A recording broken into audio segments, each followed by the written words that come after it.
Okay, so get this right. You break your coffee maker, Mm-hmm. and you're trying to fix it. Uh-huh. So you're like looking at the manual and it's not making any sense. Yeah. But what if you could take a picture of Yep. it, right? And then describe the problem to an AI. Oh, wow. And then it like pulls information from the company's database and tells you how to fix it. That would be amazing. I know, right?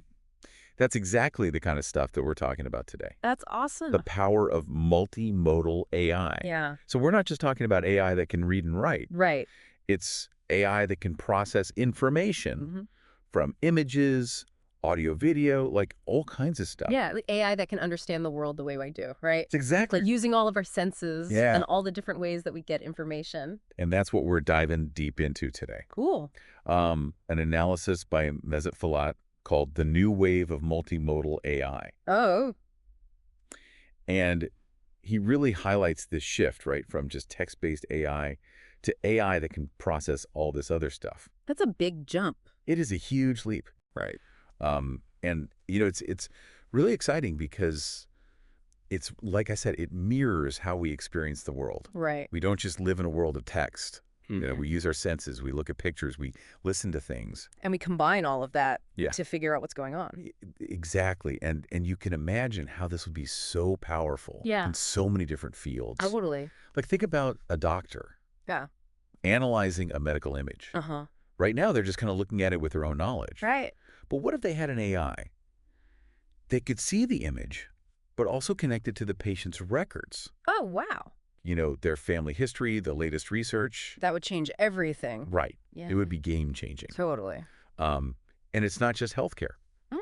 You know, you think about customer service. Okay. Yeah. Imagine an AI that can understand not just what the customer's saying, Right. but how they're saying it. Like their tone, Yeah. their emotions. So it could pick up on, like, frustration Yeah. in the customer's voice. Exactly. And respond accordingly. With more empathy. Yeah. I like that. Right. That would be really helpful. It could really make a difference. Yeah. So there's all these amazing possibilities. Uh-huh. And Falat, in his analysis, he focuses on 4 models Okay. that are really leading this charge. All right. The first one is Gemini 2.0, Gemini. developed by Google DeepMind. Okay. So what makes Gemini stand out?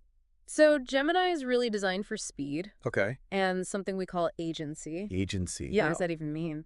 So it means that it can process a lot of information at the same time, Okay. like text, images, audio, even video, Wow. and it can respond in all those different ways too. Okay. So it can generate images, text, and even spoken words Wow, that's impressive. in a bunch of different languages too. Yeah, so it can process it in real time. Yeah, in real time. All So right. you show it something, it can respond instantly. Gotcha.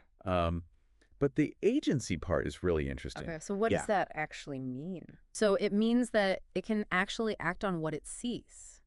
Oh, wow. It's not just like passively processing the information. Right. It can take actions. In the real world. Well, in the digital world. Okay, in the digital world, yeah. Yeah. So, like, what would be an example of that? So there's this project called Project Astra, After. where they're using Gemini to do all sorts of complicated tasks online, Like what? like booking appointments, ordering products, things like that. Oh, wow. So it's like, It's using information from different sources, Yeah. like visual cues from websites, yeah. to actually like navigate and get things done. So it's like the difference between reading a travel guide Yeah, and actually booking the flights in the hotel. exactly. Based on what you've read. Exactly. Oh, Oh. wow. It's pretty cool. Yeah, that is impressive. Yeah. So it's like a super powered digital assistant. Yeah. I like that. But what about the other models? Okay. What's special about GPT-4o? So GPT-4o is really good at Okay. integrating different types of information. Okay. Like it can handle text, audio, images, Mm-hmm. and even video. Wow, all at the same time. Yeah. All really smoothly. So you can give it any of those things, Huh? and it can output any of those things. Yeah. It's pretty amazing. I'm particularly interested in how it handles audio. Oh, yeah. Because does that mean it can understand Uh. like tone of voice Oh, yeah. or different speakers in a conversation? Definitely. Okay. It's not just recognizing the words. It's Wow. understanding the way they're being said. So like emotion, Emotion. tone, like even things like laughter or pauses. Yeah, all the little nuances Right. that make human speech so complex. And that makes the AI interactions feel more human? way more human. Right. It's Yeah. not just about understanding what's being said, but how it's being said, Exactly. which is a huge part of communication. Yeah, huge. So imagine like a virtual assistant Oh, that can understand your mood based on your voice wow. and then respond accordingly. That would be incredible. Right. Yeah. But it also raises some questions Okay. about privacy, Yeah, definitely. right? Because if it's analyzing your tone Yeah. and your mood, then it's collecting all this data about you. Yeah. We have to be careful about that. Absolutely. Yeah. As this technology gets more powerful, Yeah. we have to make sure it's being used ethically. For sure. Yeah. Okay, so let's talk about the next model Okay. on our list.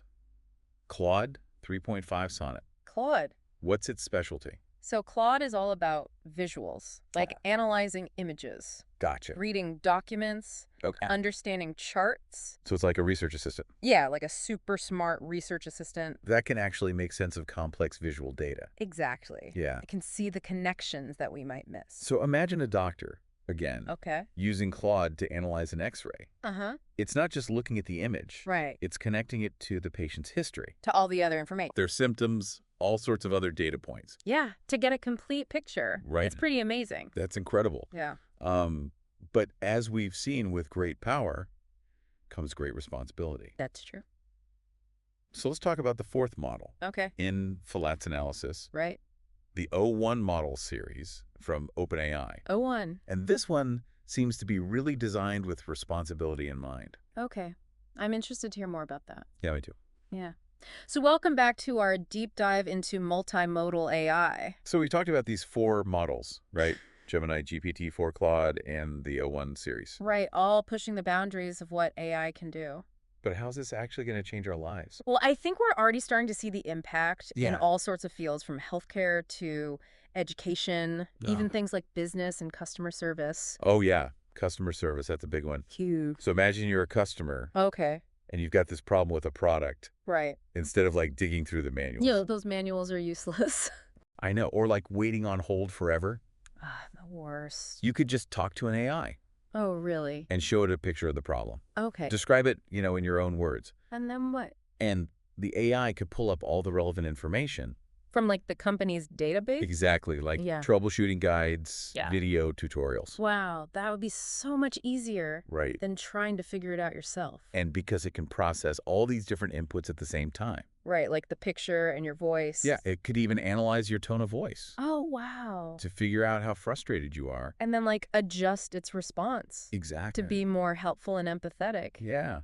That's amazing. It can make a huge difference in customer satisfaction. For sure, people would be way happier. But what about the people working in customer service? Oh, yeah, that's a good point. If AI can handle all this. Will they lose their jobs? Yeah, that's a valid concern.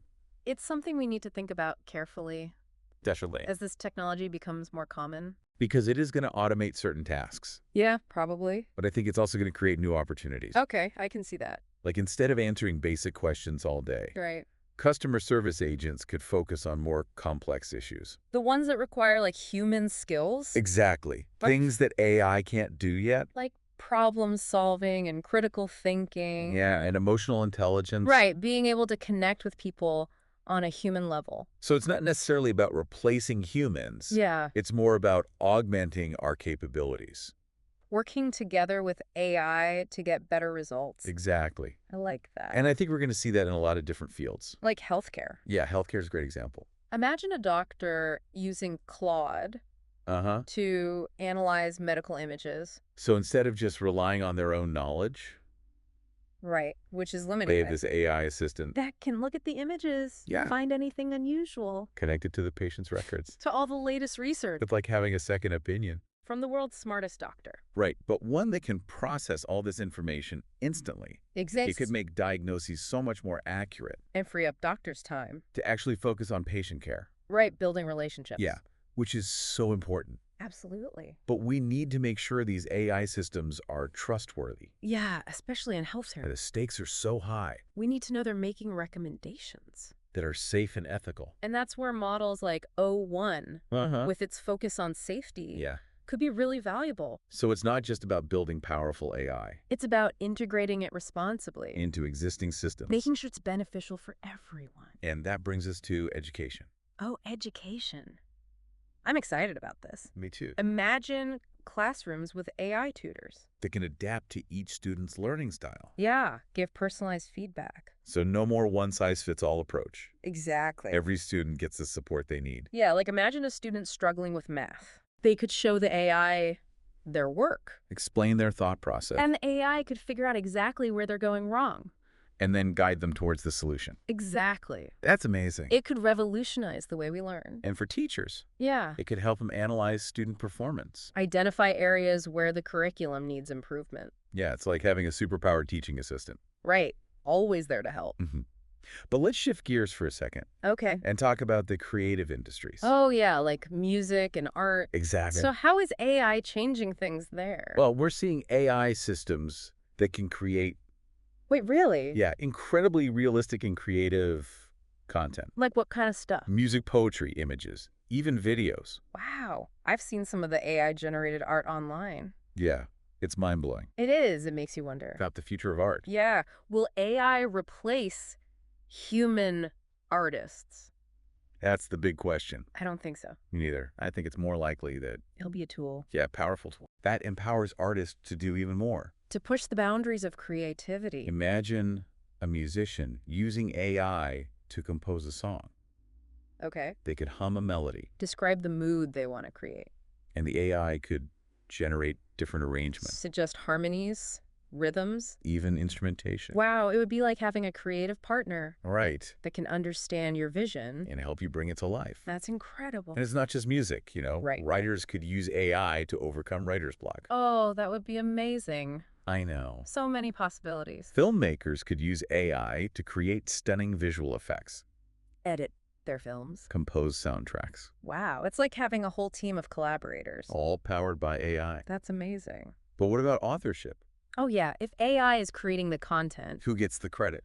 that's a tough question. It is. We need to figure out the rules. Yeah, we need clear guidelines Ethical frameworks. to make sure AI is used fairly. And that human creativity is respected. Okay, so let's move on to the final area Right. where multimodal AI is making a big impact.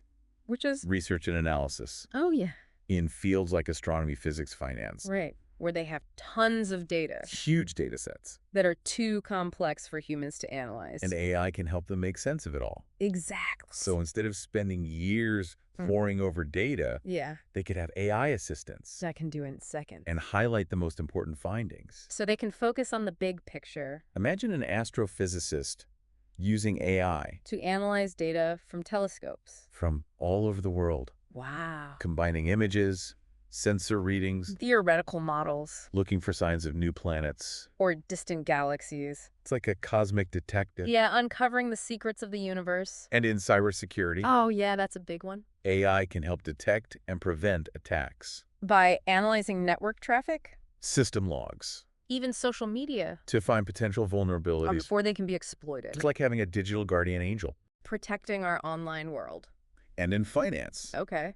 AI can help analysts make better investment decisions. By analyzing all sorts of financial data, Market trends, news articles. social media sentiment, It's like having a crystal ball. that can predict the future of the market. Well, not exactly, Okay, maybe not a crystal ball. but it's still pretty powerful. Yeah, AI is changing everything. So it seems like there's no limit to the applications. Right, wherever there's complex information. AI can help us make sense of it, It's a transformative technology. but we need to be careful. Yeah, we have to use it responsibly Consider the ethical implications. and make sure it benefits everyone. That's the key. Absolutely. Welcome back to our final part of this deep dive.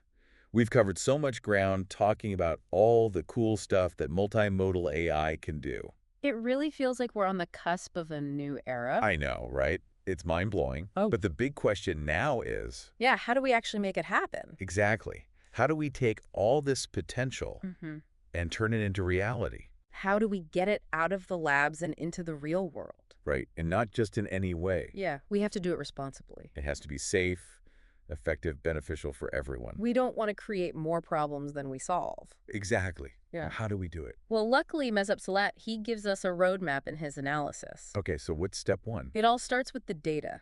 right? Remember that digital Rosetta Stone idea? Yeah, translating all those different data types into something AI can understand. Exactly. So data embedding, that's the first step. So we're basically creating a universal code for the AI. That's a good way to put it. So you can see the connections between a picture, a text description, and audio recording. It's about finding the underlying patterns. Yeah, those relationships that connect all those different modes of information. And once we've created those digital embeddings, What happens there? then we move on to retrieval augmented generation, or R for short. Why? Yeah, sounds kind of funny, It does. but it's a crucial step. Okay, so what does R actually do? It connects the AI to external knowledge bases. Like what kind of knowledge bases? Oh, anything you can think of. Okay.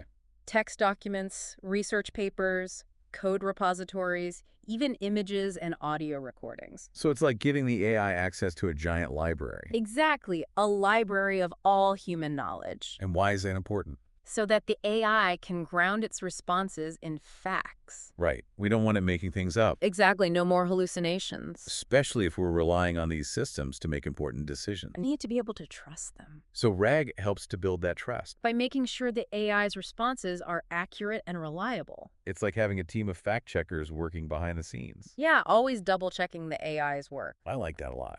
And this is where models like the O1 series come in. With their chain of thought reasoning. Exactly, because they can actually think through their steps. They can query those databases in a more deliberate way. They're not just spitting out random information, They're actually reasoning about it. which makes them even more trustworthy. Okay, so we've got the data embedded. We've got RGA connecting the AI to all this knowledge. What's next? It seems like we need to specialize the AI. You're on the right track. Because a medical AI needs different knowledge than, say, a financial AI. Exactly. So the third step is fine-tuning for specific domains. So it's like sending them to specialized training programs. I love that analogy. Right, like a medical AI would need to learn all about anatomy, physiology, diseases. And a financial AI would need to understand markets, investments, risk management. So we need to tailor those models. To the specific language concepts, ethical considerations of each field, It's like giving them an apprenticeship in their chosen profession. making sure they're well equipped to handle the challenges. Okay, so we've embedded the data, we've connected it to external knowledge bases, we've fine-tuned it for specific domains. It seems like we're ready to launch these AI systems into the world. Well, not so fast. Oh, right. There's one more crucial step. The most important one, maybe. It's about ongoing monitoring, safeguarding, and iterative improvement. So we can't just release these AI systems and hope for the best. Definitely not. We need to keep a close eye on them Make sure they're behaving as expected. and make adjustments along the way. So it's all about feedback loops, right? Exactly. Getting constant feedback from users, from experts, Looking for any signs of bias, safety concerns, areas for improvement. and then using that feedback to make the AI even better. It's a continuous process of learning and evolving And it requires collaboration. between developers, researchers, policymakers, and everyday users. Everyone has a role to play in shaping the future of AI. Wow, this has been an incredible journey. I know, right? We've covered so much ground. From the mind-blowing capabilities of multimodal AI. To the crucial steps for bringing it into the world responsibly. And I hope you're leaving with a sense of both excitement and responsibility, Because this is a powerful technology. with the potential to change our lives in profound ways. But it's up to us to make sure those changes are for the better. So keep exploring, keep asking questions, keep challenging assumptions, The future of AI is in our hands. and we need to work together to shape it wisely. That's right. So what problem would you try to solve with multimodal AI? Think about it. Let's keep this conversation going. Until next time, stay curious.